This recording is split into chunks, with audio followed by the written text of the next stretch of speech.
आलोक जानते थे कि अब जिंदगी आसान नहीं होने वाली। अब तो सारी जिंदगी अकेले ही काटनी पड़ेगी। अब आसान तो है ही नहीं बेटे के बिना जीना।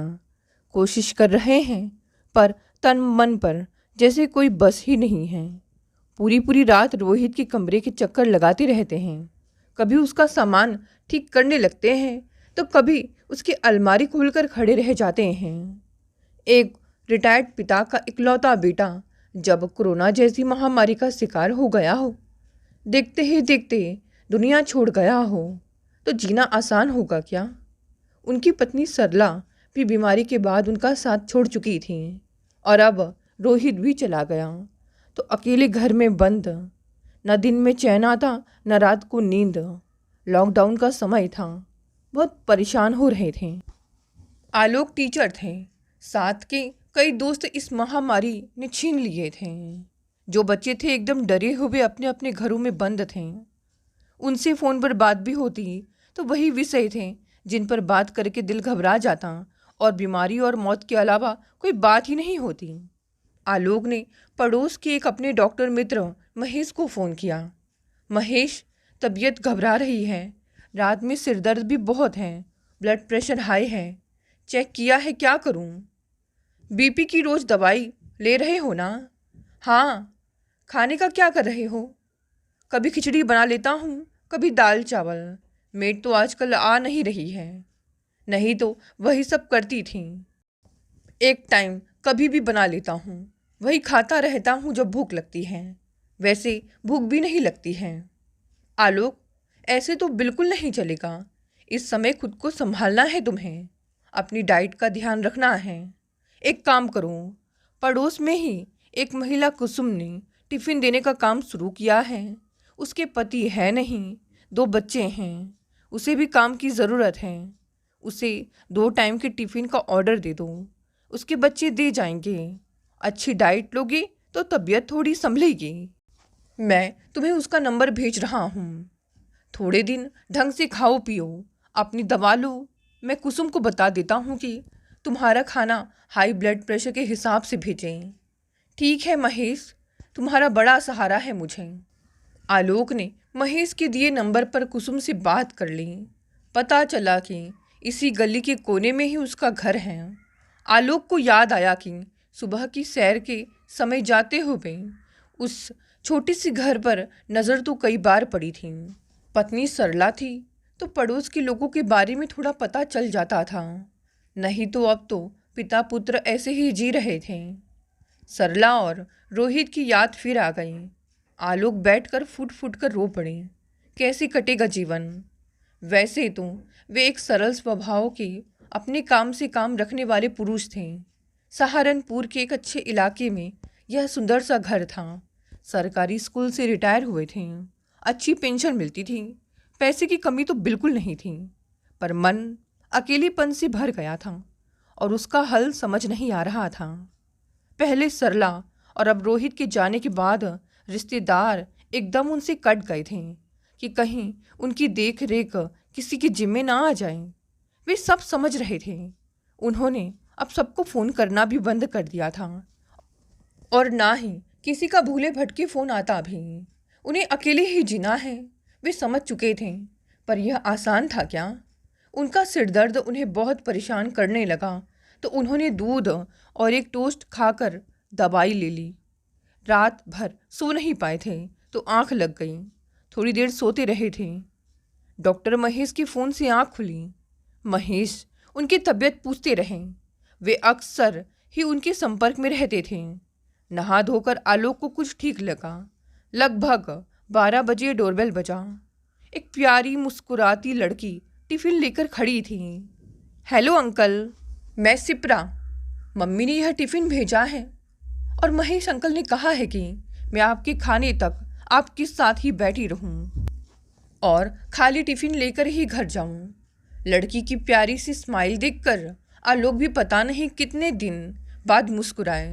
बोले, आओ, लो अपने हाथ सैनिटाइज कर लो, आराम से बैठो। फिर महेश ने कहा है तो बात माननी ही पड़ेगी।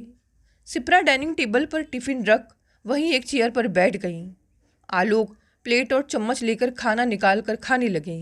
दाल, रोटी, भिंडी की सब्जी और थोड़ा सा चावल, सलाद। पता नहीं उन्होंने यह खाना कितने दिनों बाद दिखा था। बहुत कोशिश की आंसुओं को रोकने की, पर आंसू बह ही निकले। सिप्रा को उनका दुख महेश बता चुके थे। वह उन्हें रोते देख बहुत दुखी हुई। कैसे तसल्ली दें समझ ही नहीं आ रहा था।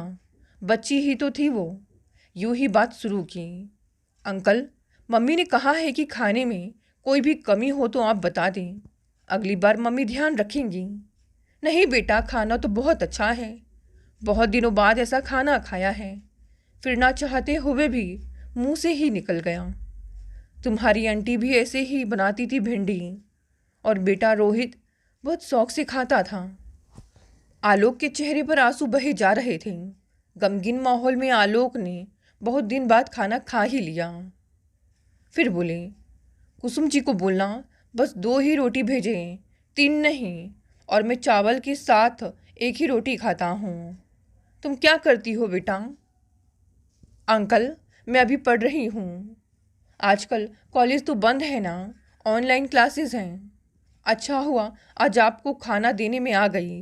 कुछ ब्रेक मिला, वरना घर से निकलने का कोई बहाना ही नहीं बचा। आलोक इस बात पर हंस दिए। उन्होंने टिफ़िन धोकर सिप्रा को दिया और एक साथ 5,000 देकर बोले, यह एडवांस मम्मी को दे देना। हिसाब वे खुद ही करती रहें। जब मुझे देना हो बता दें। बहुत दिनों बाद आलोक लंच करके थोड़ी देर सोए। उठे तो तबीयत हल्की लगी। थोड़ा टीवी देखा, फिर मशीन के कपड़े धोने लगे। शाम को चाय पीकर छत पर टहलने चले गए। थोड़ी देर यूं ही कुछ कुछ काम करते रहे। टीवी देखा। शाम होते होते तो उनके मन की उदासी बहुत बढ़ती चली जाती। घर के कोने कोने में पत्नी और बेटे को जैसे ढूंढते फिरते। खाली घर काटने को दौड़ता। आस पड़ोस में भी कोई कभी कभार ही दिखता।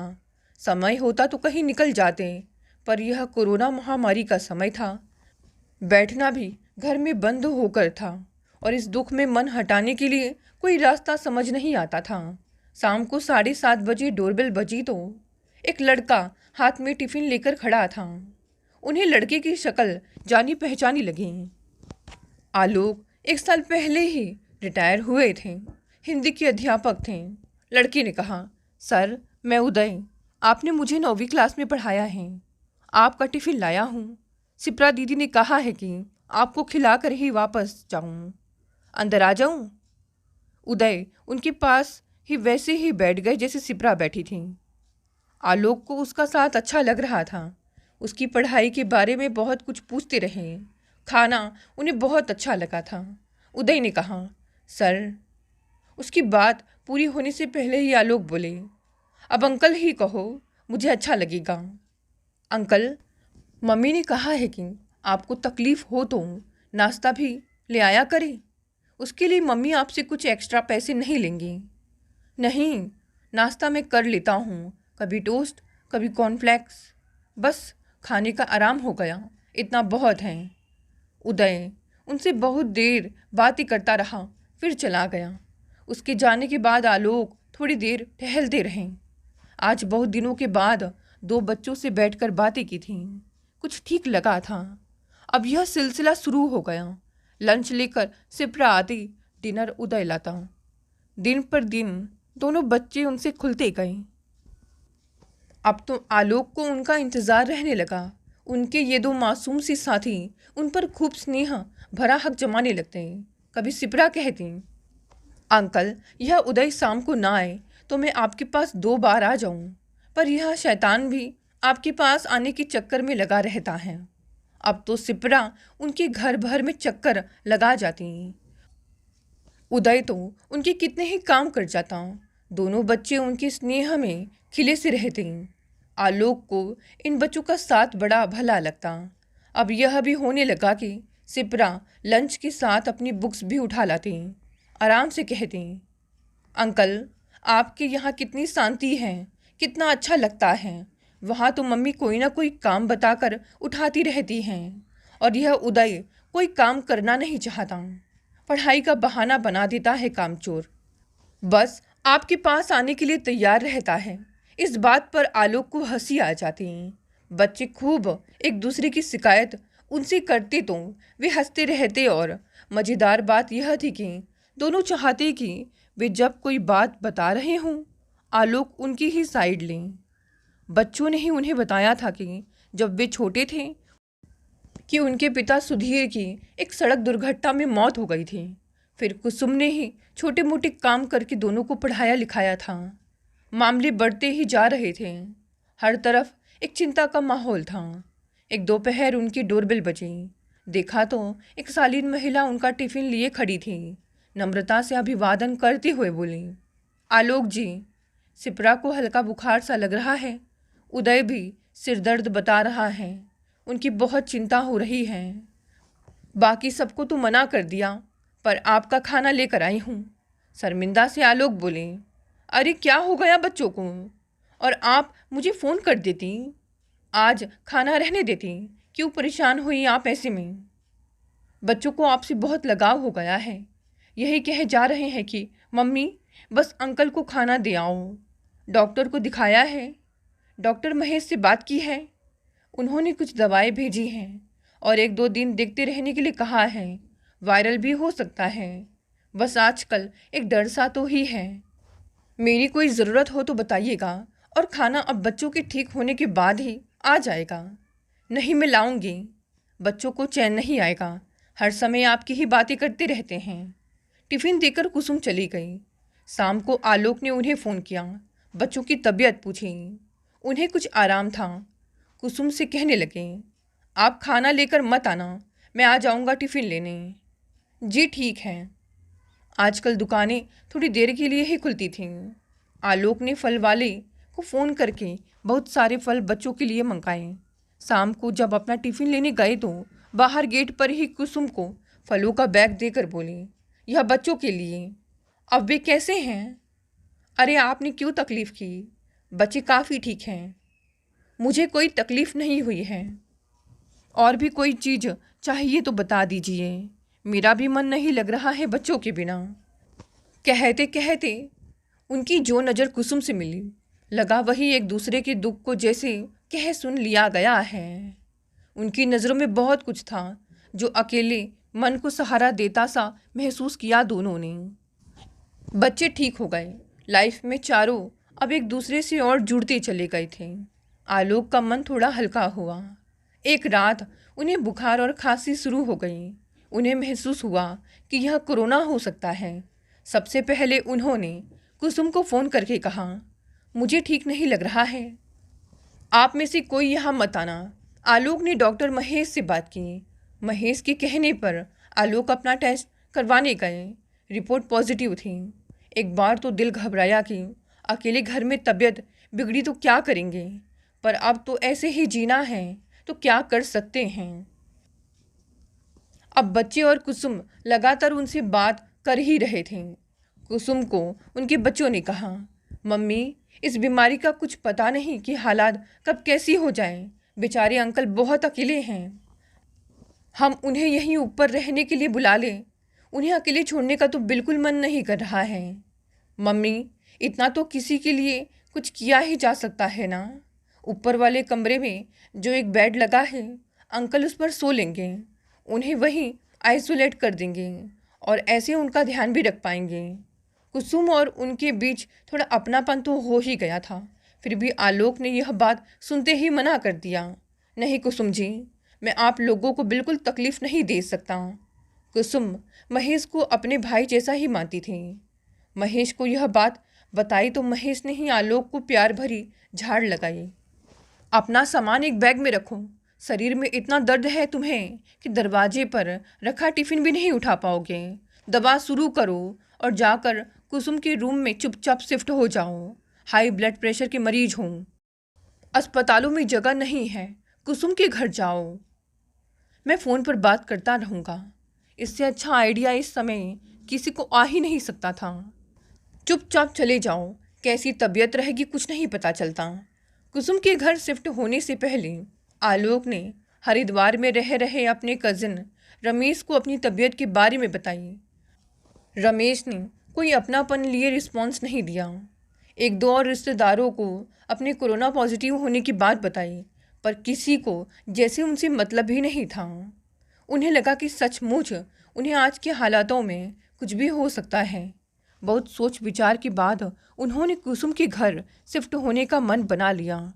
कुसुम और उनके बीच शायद एक दुख का रिश्ता जुड़ ही गया था।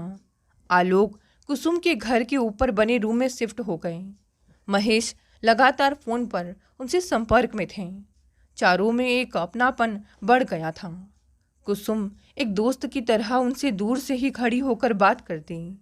सब सेट हो चुका था।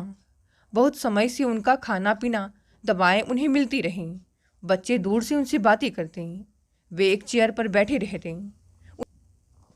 उन्हें शरीर में बहुत दर्द चल रहा था, बहुत कमज़ोर हो गए थे। जब वे कुछ ठीक होने लगे, महेश अपनी कार लेकर आए।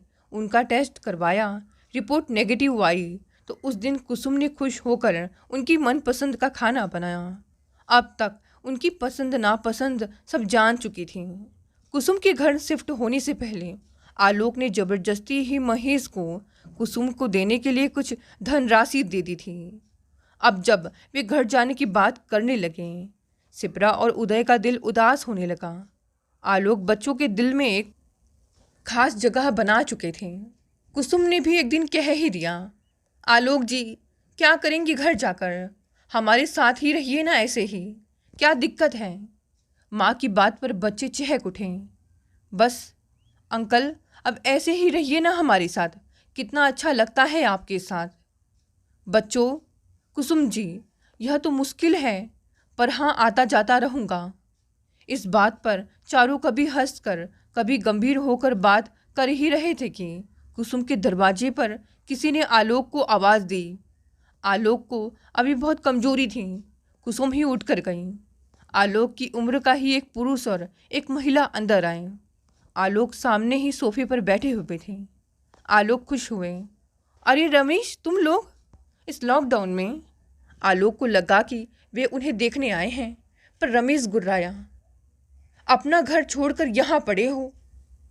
सबके चेहरे उतर गए। आलोक का अपमान बच्चों और कुसुम को सहन नहीं हुआ। कुसुम बोल पड़ी, आप आलोक जी से कैसे बातें कर रहे हैं? तुम चुप रहो। आपका तो शायद यह धंधा है कि अमीर और अकेले आदमी को फंसाने की। आलोक गुस्से में खड़े हो गए। अभी चले जाओ यहाँ से रमेश। खबरदार जो इन्हें एक भी शब्द भी कहा तो। यह सारा ड्रामा तेरी प्रॉपर्टी लेने के लिए ही कर रही है यह औरत। आलोक, हम रखेंगे तेरा ध्यान, चल हमारे साथ। ये लोग तेरा घर बचत सब ले लेंगे। हाँ ले लेंगे तो अच्छा है, यही है मेरे अब अपने। तुम मेरी प्रॉपर्टी की चिंता मत करो मेरे भाई, जाओ यहाँ से। एक औरत के चक्कर में सब लुटा दोगे अपना। बच्चे चिल्ला पड़े, निकलो हमारे घर से। और कहते कहते एक धक्का सा देकर सचमुच उन्हें निकाल दिया। आलोक ने कुसुम और बच्चों के आगे हाथ जोड़ दिए। तुम सबसे माफ़ी मांगता हूँ, मेरी वजह से आप सबको तकलीफ़ हुई। कुसुम जी मुझे माफ़ कर दीजिए, शर्मिंदा हूँ। आलोक नज़रें नीची करते हुए बोले। कुसुम ने शांत स्वर में कहा, आलोक जी, जीवन का एक लंबा समय बहुत कुछ सुनकर सहकर बिताया है मैंने। अब किसी की कोई बात से दुख नहीं होता, सब ठीक है। आप बीमारी से उठे हैं, इन बातों पर ध्यान मत दें। दोनों बच्चे आज अचानक आलोक के पास बैठकर पहली बार उनसे लिपट गए। अंकल, हम किसी की बात पर दुखी नहीं होंगे। माँ ने यही सिखाया है कि इतना कमज़ोर नहीं बनना है कि कोई भी हमारा दिल दुखी करके चला जाए। अपने हिसाब से अपनी खुशी के लिए जीना है। अंकल आप टेंशन मत लेना, हम सब साथ ही हैं। आलोक के चेहरे पर एक मुस्कान आ गई। उन्होंने कुसुम को देखा। वे हमेशा की तरह एक दोस्ताना ढंग से मुस्कुराई, फिर बोली, चलो खाना खाते हैं सब। कुसुम ने बच्चों के साथ मिलकर खाना लगाया। आलोक तीनों को देखते रहे, सोच रहे थे असल में ये हैं उनके अपने 3 इंसान। अकेलापन कम होने लगा है, जीना तो है ही, जी लेंगे इनके साथ। दोस्तों, ये छोटी सी कहानी यही समाप्त हो गई। चलिए साथ देखते हैं आज की दूसरी कहानी। प्राची, सभी लड़कियां दिवाली मनाने अपने अपने घर चली गई, तुम क्यों नहीं गई? दिवाली की तो तुम्हारे ऑफिस में भी छुट्टी होती होगी। पेइंग गेस्ट हाउस की मालकिन शोभा सभी लड़कियों के घर जाने के बाद प्राची के कमरे में बत्ती जली देखकर उसके कमरे में जाकर चौंक कर बोली, नहीं आंटी, बस ऐसे ही मन नहीं हुआ जाने का, कोई खास बात नहीं। मेस बंद हो गया तो भी कोई बात नहीं, मैं बाहर खाना खा लूँगी। एक हफ्ते के अंदर तो सभी लड़कियां आ ही जाएंगी, आप चिंता मत करिए। प्राची ने बूझे मन से बात टालने के लिए कहा। मगर प्राची का उदास चेहरा देखकर शोभा भाप गई कि कोई बात जरूर है जिसने इसे इतने बड़े त्यौहार पर भी घर जाने से रोक लिया। बेटा, साथ रहते रहते हम सभी एक परिवार की तरह हो गए हैं। मेस बंद हो गया तो क्या, मैं अपने लिए तो खाना बनाऊंगी ही ना। और फिर अब मुझे तुम सबके साथ खाना खाने की आदत भी पड़ गई है। अकेले खाना मुझे अच्छा नहीं लगेगा, इसीलिए हम दोनों साथ खाना खाएंगे। मैं तुम्हारी माँ की तरह हूँ, यदि तुम्हें उचित लगे तो मुझसे तुम कुछ भी मत छुपाओ, शायद मैं तुम्हारी कुछ मदद कर सकूँ। मुझसे तुम्हारा इस तरह उदास रहना नहीं देखा जा रहा है। शोभा ने उसके पास बैठते हुए उसकी पीठ पर हाथ रखकर कहा तो उनका ममता भरा स्पर्श पाकर प्राची की आंखों में रुके आंसू बह निकले। मेरी माँ मुझे पैदा करते ही अकेला छोड़ चल बसी थी। मेरी मौसी ही मेरी सौतेली माँ है। घर पर रहती हूँ तो वे मुझे कोसने का कभी कोई मौका नहीं छोड़ती कि पैदा होते ही मैंने माँ को खा लिया। यदि ऐसा नहीं होता तो उन्हें मुझे पालने के लिए अपनी बड़ी बहन की जगह नहीं लेनी पड़ती। उस जमाने में माता पिता का वर्चस्व ही सर्वोपरि होता था। मेरे नाना नानी ने सोचा कि मौसी से अधिक अच्छी तरह और कौन मेरी देखभाल कर सकता है। पापा ने भी यह सोचकर मौसी से विवाह कर लिया कि वे अपनी बहन की बेटी को अपनी बेटी की तरह पालेंगी। लेकिन इसके विपरीत उन्होंने अपना सारा आक्रोश मुझ पर ही निकालना शुरू कर दिया। आप बताइए, मैं अपनी माँ की मृत्यु का कारण कैसे हो सकती हूँ? मेरा इसमें क्या दोष है? और यदि उनका विवाह मेरे पापा से हुआ है तो उसमें मेरी क्या गलती है?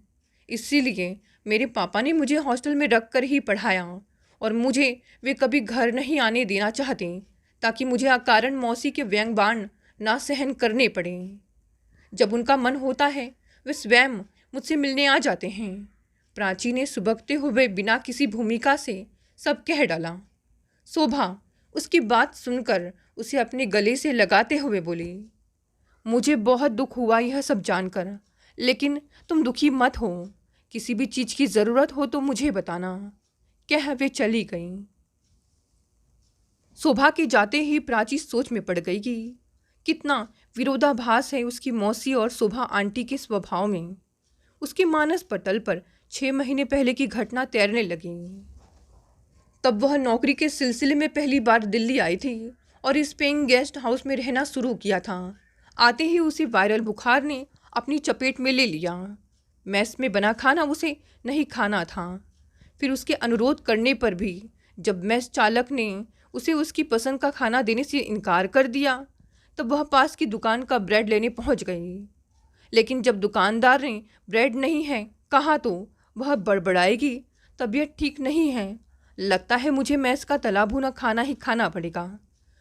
दुकान पर खड़ी शोभा उसकी बात सुन ली और फिर उसका हाथ छूते हुए बोली, बेटा, तुम्हारी तबीयत ठीक नहीं है, तुम्हें तो तेज बुखार है, मेरे घर चलो, पास में ही है, तुम्हें तुम्हारी पसंद का खाना बना कर खिलाऊंगी।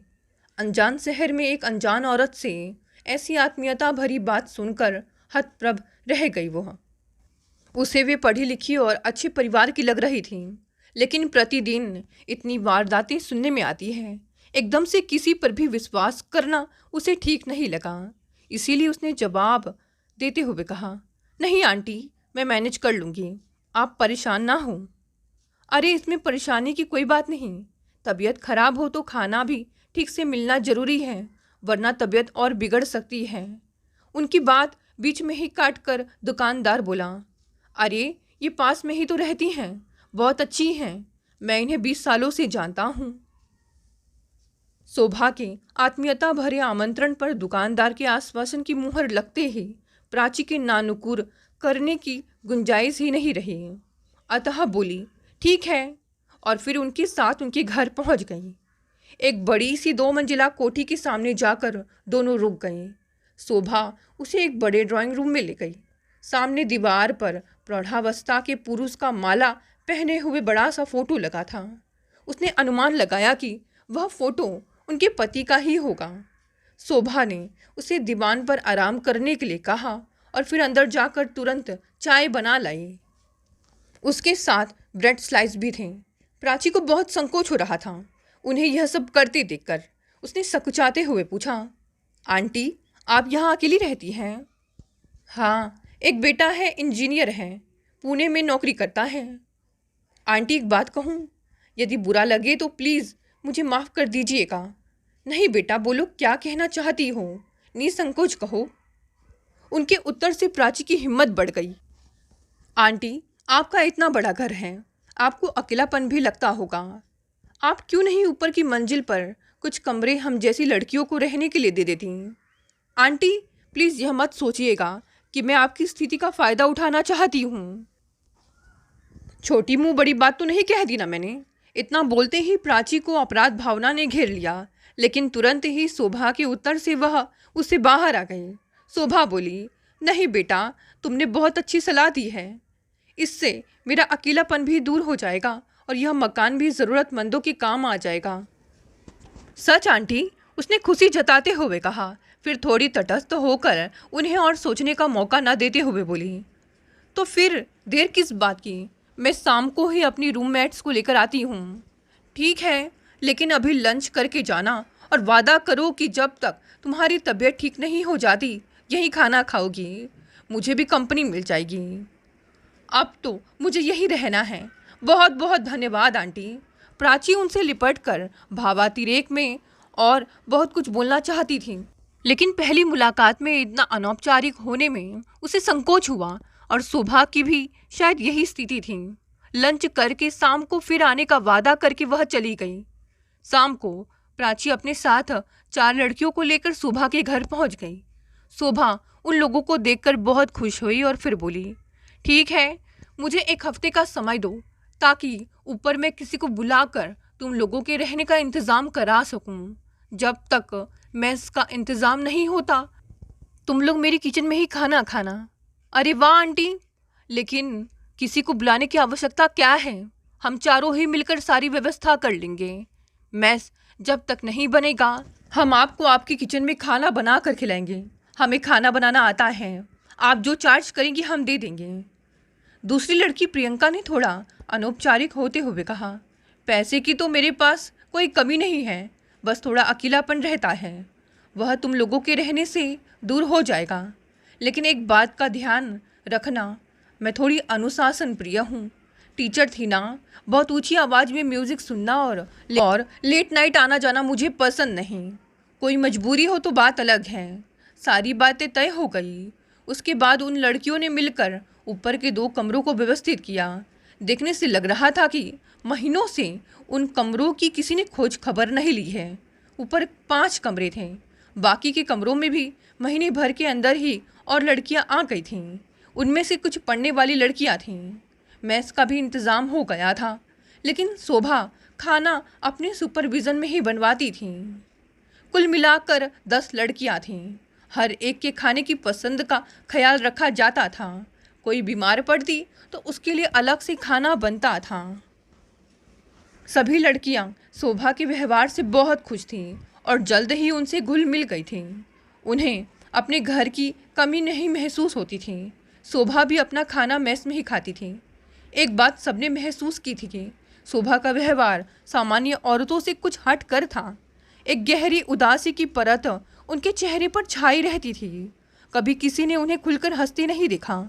लड़कियों का अनुमान था कि शायद पति की मृत्यु हो जाने और बेटे से दूर रहने पर बुझी बुझी रहती हैं। प्राची के मोबाइल की घंटी बजी तो उसकी विचार तंद्रा को झटका लगा। सुबह का फ़ोन था। उन्होंने डिनर के लिए उसे नीचे बुलाया था। वह तुरंत नीचे पहुंच गई और फिर सकुचाते हुए बोली, सॉरी आंटी, मुझे खाना बनाना चाहिए था, मैं आ रही थी, आप क्यों परेशान हुई? कोई बात नहीं, तुम्हारी माँ होती तो क्या तुम्हें बनाकर नहीं खिलाती? आज के बाद मुझे अपनी माँ ही समझो। वैसे भी तुम्हें एक प्यार करने वाली माँ चाहिए और मुझे एक बेटी। फिर क्यों ना हम दोनों मिलकर एक दूसरे के जीवन की इस कमी को पूरी कर दें। प्राची उनकी बात सुनकर अवाक रह गई। आज शोभा बहुत खुश दिखाई दे रही थी। उनका यह नया रूप देखकर वह हैरान हो रही थी। उसे कोई जवाब नहीं सूझ रहा था। अपने कमरे में जाकर भी वह शोभा के कथन के बारे में ही सोचती रही। उसकी स्थिति जानने के बाद शोभा की उसके प्रति प्रतिक्रिया उसे असमंजस की स्थिति में डाल रही थी। दिवाली के अगले दिन प्राची के पापा उससे मिलने आए तो हमेशा की तरह उसके कमरे में ना आकर उसे नीचे ही मिलने के लिए बुलाया। वह नीचे ड्राइंग रूम के बाहर शोभा की आवाज़ सुनकर ठिठक कर खड़ी हो गई। शोभा कह रही थी, मेरी माँ भी मुझे पैदा करते ही चल बसी थी। प्राची की मनोस्थिति को मुझसे अधिक और कौन समझ सकता है। मैं उसकी माँ का स्थान तो नहीं ले सकती, लेकिन उसके जीवन की इस कमी को तो कुछ हद तक उसकी सांस बनकर जरूर पूरा कर सकती हूँ। प्राची जैसी लड़की मुझे बहू के रूप में मिल जाएगी तो मुझे बेटी की भी कमी नहीं खलेगी। मैंने कल अपने बेटे रोहित से भी बात की थी। उसने मेरी पसंद पर अपनी स्वीकृति की मुहर लगा दी है। किसी प्रकार का दबाव आप या आपकी बेटी पर नहीं है। आप दोनों को ठीक लगे तो मैं बात आगे बढ़ाऊं। यह सुनकर प्राची के पांव जमीन में जैसे जम से गए। उसे समझने में देर नहीं लगी कि उस दिन आंटी उस पर इतनी ममता क्यों उड़ेल रही थी। अभी वह सोच ही रही थी कि शोभा की नज़र उस पर पड़ गई। वे बाहर आकर उसका हाथ पकड़कर अंदर ले गई। उसके चेहरे की लजीली मुस्कान से वह समझ गई कि उसने उनकी सारी बातें सुन ली हैं और उसे इस रिश्ते पर कोई आपत्ति नहीं है। अतः बोली, अभी तक तो तुमने एक गेस्ट के तौर पर मेरे घर में रौनक की है। अब मेरी बहू बनकर मेरे बेटे की और मेरी ज़िंदगी में रौनक कर दो। तुम्हें मेरी बहू बनना था, इसीलिए उस दिन तुम मुझे दुकान पर मिली थी। प्राची भावातिरेक में उनके पांव छूने के लिए झुकी तो शोभा ने उसे उठाकर अपने गले से लगा लिया। प्राची बोली, मैंने माँ को तो नहीं देखा, लेकिन होती तो आप जैसी ही होती। प्राची के पापा मुख दर्शक बने इस दर्द के रिश्ते को देख रहे थे। उनकी आंखों से खुशी के आंसू बह निकले। दोस्तों, कहानी यही समाप्त हो गई। कहानी पसंद आई तो इसे लाइक, शेयर और कमेंट करें। नए हैं तो चैनल को भी सब्सक्राइब कर लें। धन्यवाद दोस्तों, मिलते हैं कल एक नई कहानी से।